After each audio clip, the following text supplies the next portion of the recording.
الحمد لله نحمده ونستعينه ونستغفره ونؤمن به ونتوكل عليه ونعوذ بالله من شرور أنفسنا ومن سيئات أعمالنا من يهده الله فلا مضل له ومن يضلله فلا هادي له ونشهد أن لا إله إلا الله وحده لا شريك له ونشهد أن سيدنا ومولانا محمدا عبده ورسوله أما بعد فأعوذ بالله من الشيطان الرجيم بسم الله الرحمن الرحيم يا أيها الناس اعبدوا ربكم الذي خلقكم والذين من قبلكم لعلكم تتقون قال النبي صلى الله عليه وسلم من قال لا إله إلا الله دخل الجنة أو كما قال صدق الله العظيم وصدق رسوله النبي الكريم اللهم صل على محمد وعلى آل محمد كما صليت على إبراهيم وعلى آل إبراهيم إنك حميد مجيد اللهم بارك على محمد وعلى آل محمد كما باركت على إبراهيم وعلى آل إبراهيم إنك حميد مجيد رمضان المبارک ایسا مہینہ ہے کہ نبی کریم صلی اللہ علیہ وآلہ وسلم نے اپنے صحابہ کو رضی اللہ تعالیٰ عنہ مجمعین کو بشارت صرف اور صرف رمضان المبارک کی دی ہے. کسی اور مہینے کے بارے میں یہ نہیں فرمایا کہ تمہارے پاس یہ مہینہ آیا ہے. رمضان المبارک کے بارے میں ارشاد فرمایا اتاکم رمضان شہر مبارک کہ تمہارے پاس رمضان آیا ہے شہر مبارک جو برکت والا مہینہ ہے. رمضان المبارک کی خوشخبری اللہ کے نبی نے اپنے اصحاب کو دی ہے صلی اللہ علیہ وآلہ وسلم. کاش یہ امت جو آپ علیہ السلام کی امت ہے، ہم سب آپ کی امت ہیں، ہمیں رمضان کی قدردانی نصیب ہو جائے. جب تک مسلمان نبی کریم صلی اللہ علیہ وآلہ وسلم کی تعلیمات پر نہیں چلیں گے یہ مغلوب ہوتے رہیں گے، اور جب آپ علیہ السلام کی تعلیمات پر عمل کریں گے تو اللہ تعالی تعداد اور سامان کی کمی کے باوجود بھی مسلمانوں کو فتح عطا فرمائیں گے. اصل بات کیا ہے؟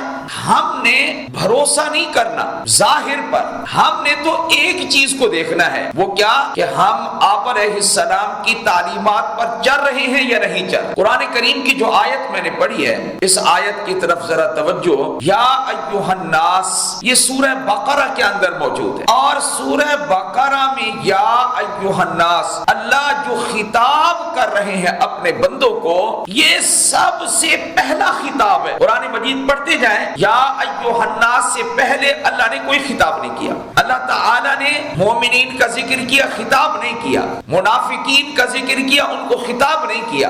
اور کفار کا ذکر کیا، خطاب نہیں کیا.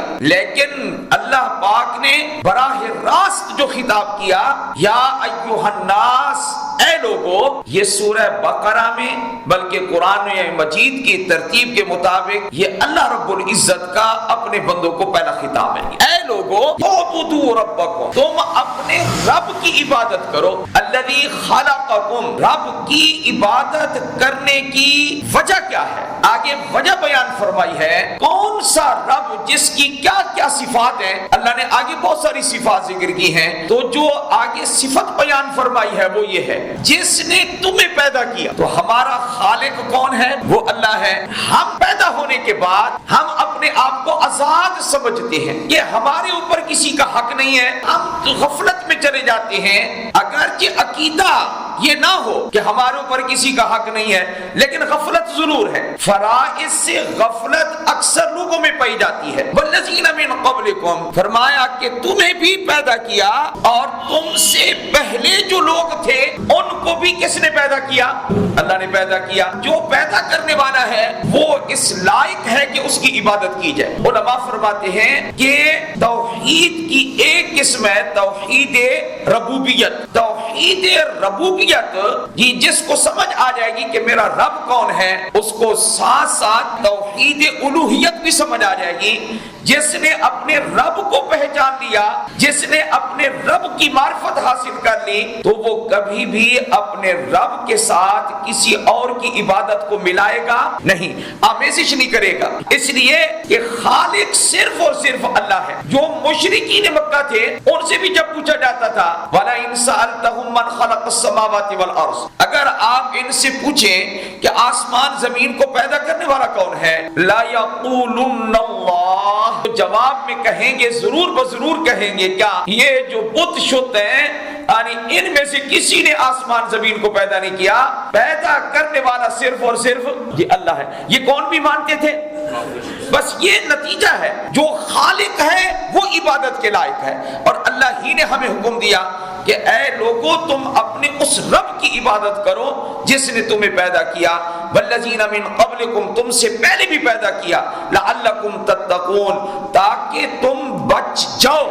اب کس سے بچنا ہے؟ النار، یعنی جہنم کی آگ سے بچ جاؤ اور جنت میں جانے والے بن جاؤ۔ جو عبادات اللہ تعالیٰ نے ذکر کی ہیں ان عبادات میں سے ایک عبادت روزہ ہے۔ اللہ پاک نے اس عبادت کا ذکر کہاں کیا ہے؟ سورہ بقرہ میں ہی کیا ہے۔ سورہ بقرہ یہ اس آیت میں اللہ نے فرمایا یا ایھا الذین آمنوا کتب علیکم الصیام، اے ایمان والو تمہارے اوپر روزے فرض کیے گئے ہیں، کما کتب علی الذین من قبلکم، جیسا کہ تم سے پہلے لوگوں پر روزے فرض کیے گئے، لعلکم تتقون، تاکہ تم متقی اور پرہیزگار بن جاؤ، تقوی تمہیں نصیب ہو جائے۔ روزے کی جو روح ہے، روزے کا جو ثمرہ ہے، روزے کا جو نتیجہ ہے، وہ کون سا نتیجہ ہے؟ وہ ہے تقوی، وہ ہے پرہیزگاری۔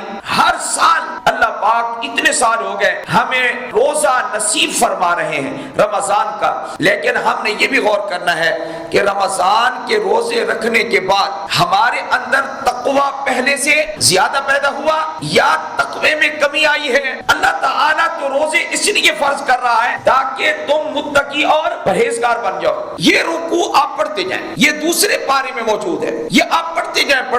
اللہ پاک نے روزوں کا ذکر کیا، اللہ پاک نے مریض اور مسافر کا حکم بیان کیا کہ جو مریض ہے، جو مسافر ہے، اگر وہ روزہ مرض کی وجہ سے نہیں رکھ سکتا، سفر کی وجہ سے نہیں رکھ سکتا، فعدۃ من ایام اخر، اس کو چاہیے جتنے دن سفر کی وجہ سے رمضان کے روزے چھوٹے، جتنے دن مرض کی وجہ سے، بیماری کی وجہ سے اس کے روزے چھوٹے، اللہ فرماتے فعدۃ من ایام اخر، اس کو چاہیے، اس پر لازم ہے کہ دوسرے دنوں کی، سال کے دوسرے دنوں کی گنتی کر کے اتنے روزے ان میں قضا کریں، اتنے روزے رکھیں۔ اللہ نے یہ احکام بیان فرمائے۔ اس کا یہ مطلب ہوا کہ اگر کسی عارض کی وجہ سے، کسی مجبوری کی وجہ سے اگر روزہ چھوٹ جاتا ہے تو وہ معاف نہیں ہے، اس کی کیا کرنی پڑتی ہے؟ قضا کرنی پڑتی ہے۔ آگے چلتے جائیں، اللہ تعالیٰ نے فرمایا، دعا کا ذکر کیا اسی رکوع میں، کیا وَإِذَا سَأَلَكَ عِبَادِي عَنِّي فَإِنِّي قَرِيبٌ، جب میرے بندے میرے بارے میں آپ علیہ السلام سے پوچھیں کہ رب نزدیک ہے یا رب دور ہے، اگر تو صحابہ نے پوچھا تھا اگر نزدیک ہے تو آہستہ آہستہ رب کو پکاریں، اگر دور ہے تو زور سے پکاریں۔ فرمایا فَإِنِّي قَرِيبٌ، تو میرے بندوں کو کہہ دیجئے کہ میں اپنے بندوں کے نزدیک ہوں۔ اجیب دعوت الداعی اذا دعان فلیستجیبوا لی ولیؤمنوا بی لعلہم یرشدون، کیا کہ جب بھی کوئی مجھ سے دعا کرتا ہے میں اس کی دعا قبول کرتا ہوں۔ یہ ہے ایمان میرے اوپر لائیں اور ہدایت حاصل کریں۔ پھر اللہ نے باقی احکام جو روزے کے متعلق تھے وہ ذکر کیے۔ میں یہ عرض کر رہا ہوں آپ پڑھتے بڑھتے جائیں، آپ کو اعتکاف کے احکام ملیں گے، آپ کو روزے کے احکام ملیں گے، مریض اور مسافر کے احکام ملیں گے۔ لیکن اچانک رب تعالی نے جب رکوع کو ختم کیا، وَلَا تَأْكُلُوا أَمْوَالَكُمْ بَيْنَكُمْ بِالْبَاطِلِ وَتُدْلُوا بِهَا إِلَى الْحُكَّامِ لِتَأْكُلُوا فَرِيقًا مِنْ أَمْوَالِ النَّاسِ بِالْإِثْمِ وَأَنْتُمْ تَعْلَمُونَ، فوراً رخ موڑ دیا۔ روزے کی بات ہو رہی تھی، عبادت کی بات ہو رہی تھی، دعاؤں کی بات ہو رہی تھی، اعتکاف کی بات ہو رہی تھی، اچانک اللہ نے کہہ دیا کیا؟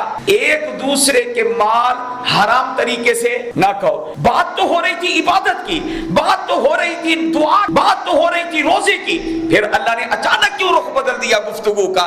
حرام طریقے سے مال نہ کھاؤ، مقدمہ لے کر تم جاؤ عدالتوں میں، اور عدالتوں میں مقدمہ جیت کر کسی کی زمین بٹورو، ایسا نہ کرو۔ حکام کو رشوتیں نہ دو، حاکموں کو رشوتیں نہ دو، ججوں کو رشوتیں نہ دو۔ وَأَنْتُمْ تَعْلَمُونَ، حالانکہ تم جانتے ہو ہمارا حق نہیں ہے، فلاں کا حق ہے۔ عدالت کے ذریعے جیت کر تم کھاتے رہتے ہو اور ان پر قبضہ جما کر بیٹھے رہتے ہو۔ اللہ نے قرآن کریم کے اس رکوع کو ختم یہاں کیا ہے۔ اس کی کیا وجہ ہے؟ اس کی وجہ یہ ہے کہ روزے کا ثمرہ اور نتیجہ وہ کیا ہونا چاہیے؟ اللہ پاک روزے رکھوا کر ہمیں متقی اور پرہیزگار بنانا چاہتا ہے کہ جیسے تم نے روزے رکھ کر حلال کھانے پینے سے رکے ہو، ساری زندگی تم حرام کھانے سے بھی اپنے آپ کو روکو۔ اللہ تعالیٰ یہ سبق دینا چاہتا ہے۔ لیکن لوگ ہیں تسبیحات پہ تسبیحات پڑھتے جا رہے ہیں، عبادات ہیں، محراب ہیں، لیکن کیا کریں؟ حج ہیں، عمرے ہیں، لیکن زمین جو کسی کی دبائی ہے واپس دینے کے لیے اس کا نام و نشان نہیں ہے۔ جو قرضے کسی کے دینے ہیں، لیا ہے پھر لینے کا نام و نشان نہیں ہے۔ تو یاد رکھیں، روزہ رکھنے کا ثمرہ اور نتیجہ کیا ہونا چاہیے؟ کسی بندے کا حق نہیں کھانا چاہیے، جی کسی بندے کا قرضہ نہیں دبانا چاہیے، کسی بندے کی زمین نہیں دبانی چاہیے۔ یہ ہے روزے کا ثمرہ اور نتیجہ۔ کسی کے پیسے لیے ہیں تو پیسے واپس کرنے چاہیے، نہیں اگر تمہیں استطاعت ہو رہی اس سے معاف کرو یا اس سے مہلت لو۔ لیکن جب تک آپ یہ کام نہیں کریں گے، مجھے آپ بتائیں، رمضان کے روزے فرض ماشاءاللہ رکھ لیے، لیکن رب نے کہا تھا لعلکم تتقون، تاکہ تم متقی اور پرہیزگار بن جاؤ۔ تو تقوی پیدا ہوا جبکہ دوسرے کا مال یا ولیٹ کرتے رہے، کھاتے رہے، جمع کرتے رہے، فجمع فاوعى کرتے رہے، اکٹھا کرتے رہے اور خزانہ بناتے رہے۔ اتنا حرام مال جمع کر کے بیٹھے ہو، پھر بھی کہتے ہو کہ ہمیں حاجی صاحب کہا جائے، پھر بھی کہتے ہو کہ ہمیں عمرے والا کہا جائے، پھر بھی کہتے ہو کہ ہمیں متقی کہا جائے اور پرہیزگار کہا جائے۔ قرآن کریم ایسے لوگوں کو متقی اور پرہیزگار نہیں کہتا جو دوسروں کا حق بٹورتے ہیں اور مارتے ہیں۔ یہ جو ایام چل رہے ہیں، ان ایام میں آپ اللہ سے یہ دعا کریں، اے اللہ ہمارا مال کسی کی طرف جائے تو جائے، لیکن کسی کا مال دبانے اور کھانے والا ہمیں نہ بنا، ہمیں کسی کا مال دبانے اور کھانے والا نہ بنا۔ مال کیا چیز ہے؟ یاد رکھو قیامت کا دن ہوگا، اللہ رب العالمین اپنے حقوق میں تو نرمی کر دے گا لیکن حقوق العباد میں سختی کرے گا اللہ۔ اس لیے اس بات کو ذہن میں رکھیں، روزہ بہت بڑی عبادت ہے، اس کا ثمرہ اور نتیجہ بھی حاصل ہونا چاہیے۔ وہ کیا ثمرہ اور نتیجہ ہے؟ لعلکم تتقون، تاکہ تم متقی اور پرہیزگار بن جاؤ۔ باقی روزہ رمضان کا سبحان اللہ، سیدنا ابو ہریرہ رضی اللہ تعالیٰ عنہ اس کے راوی ہیں اور حدیث متفق علیہ ہے، یعنی امام بخاری اور امام مسلم کا اس پر اتفاق ہے، جمیع محدثین کا اتفاق ہے اس حدیث کی صحت پر۔ اللہ کے نبی صلی اللہ علیہ وآلہ وسلم نے فرمایا، من صام رمضان ایمانا واحتسابا غفر له ما تقدم من ذنبه، جس نے رمضان کے روزے رکھے ایمان کی حالت میں مومن ہو اور ثواب کی نیت سے اس نے رکھے، اللہ کی رضا کے لیے رکھے، تو آگے اللہ کے نبی نے فرمایا ما تقدم من ذنبه، سب کا گناہ اس کے معاف کر دیے جائیں۔ دوسرا حصہ حدیث پاک کا فرمایا ومن قام رمضان ایمانا واحتسابا غفر له ما تقدم من ذنبه، جس نے رمضان المبارک کو قیام کیا، جس طرح کہ تراویح کی نماز ہر رات ہو رہی ہے، فرمایا اس میں وہ شامل ہو رہا ہے۔ فرمایا جس نے رمضان کا قیام کیا ایمان کی حالت میں، طلب ثواب کی نیت سے اس نے قیام کیا، غفر له ما تقدم من ذنبه، اس عمل کی وجہ سے بھی اس کے سابقہ گناہ معاف کر دیے جاتے ہیں۔ تیسرا حصہ حدیث پاک کا ومن قام لیلۃ القدر ایمانا واحتسابا غفر له ما تقدم من ذنبه، جس نے لیلۃ القدر کا قیام کیا، اللہ کے نبی نے فرمایا ایمان کی حالت میں اور طلب ثواب کی نیت سے غفر له ما تقدم من ذنبه، اس کے بھی سابقہ گناہ معاف کر دیے جاتے ہیں۔ باقی ان دنوں میں اور راتوں میں جتنے نوافل آپ پڑھ سکتے ہیں آپ کے لیے میرے لیے بہت بڑا فائدہ ہے۔ کچھ لوگ ایسے ہیں میاں فرض پڑھو نکلو، ایسے لوگ بھی ہیں فرض پڑھو اور نکلو جاؤ، کوئی اہمیت نہ رہی کس کی؟ سنن کی، کوئی اہمیت نہ رہی نوافل کی، کوئی اہمیت نہ رہی اللہ کے گھر میں وقت گزارنے کی۔ ترمذی شریف کی حدیث ہے، اللہ اکبر کبیرہ، اللہ کے نبی صلی اللہ علیہ وآلہ وسلم نے فرمایا من ثابر الاثنتي عشرة رکعتا بنى اللہ له بیتا فی الجنہ، 12 رکعات سنن، رات دن کی سنتیں، 12 رکعت مؤکد سنتیں، جس نے ان پر حفاظت کی اور مسلسل پڑھتا رہا، وہ سنتیں ذرا گن لیں وہ کون کون سی ہیں؟ فجر کے فرضوں سے پہلے 2 رکعتیں، ظہر سے پہلے 4، ظہر کے بعد 2، 8 ہو گئی۔ پھر چونکہ عصر سے پہلے والی غیر مؤکد ہیں ان کا اس حدیث میں ذکر نہیں ہے، پھر اس کے لیے الگ حدیث ہے، لیکن اس وقت مؤکدہ کی بات ہو رہی ہے۔ مغرب کے بعد 3 فرضوں کے بعد 2 اور عشاء کے بعد کی 2، 12 ہو گئی پوری۔ آپ حدیث سنیں اور دل میں بٹھائیں۔ یہ جو کہتے ہیں نا فرض پڑھو نکلو، یہ سبق کس نے پڑھایا؟ یہ کہاں سے چلا ہے؟ ہم نے تو اپنے بڑوں کو ایسا نہیں دیکھا، فرض پڑھو اور چلو۔ ہاں فرض پڑھ کے گھر میں پڑھنا چاہتے ہو ٹھیک ہے، لیکن ان سنتوں کو چھوڑو تو نہ نا۔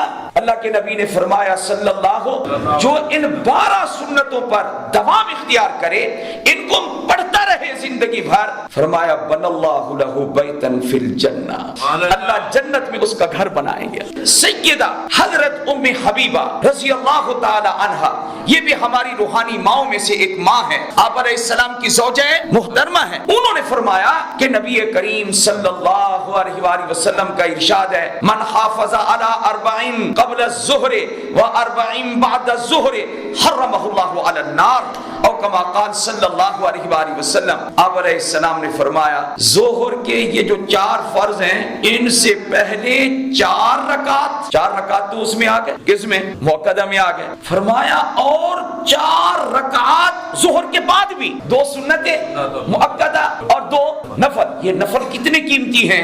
فرمایا جو اس پر عمل کر، اللہ اکبر کبیرہ، اگر اس طریقے سے ظہر پڑھ لے، حرمہ اللہ علی النار، اللہ اس بندے کو جہنم کی آگ پر حرام کر۔ لیکن ہمارا یہ ہوتا ہے چلو چلو چلو چلو نکلو، پتہ نہیں مسجد میں تمہیں ہوتا کیا ہے، مسجد میں تم جم کے بیٹھتے کیوں نہیں ہو، حالانکہ باہر گپے لگانی ہوتی ہیں۔ یہ 2 رکعتیں ایسی پیاری 2 رکعتیں ہیں، ہاں کیا اللہ کے نبی نے فرمایا اگر اس طریقے سے تو ظہر پڑھے، اس طریقے سے پڑھے، حرمہ اللہ علی النار، اللہ اس کو جہنم کی آگ پر۔ وآخر دعوانا ان الحمدللہ رب العالمین۔ اللہ مجھے آپ کو عمل کی توفیق عطا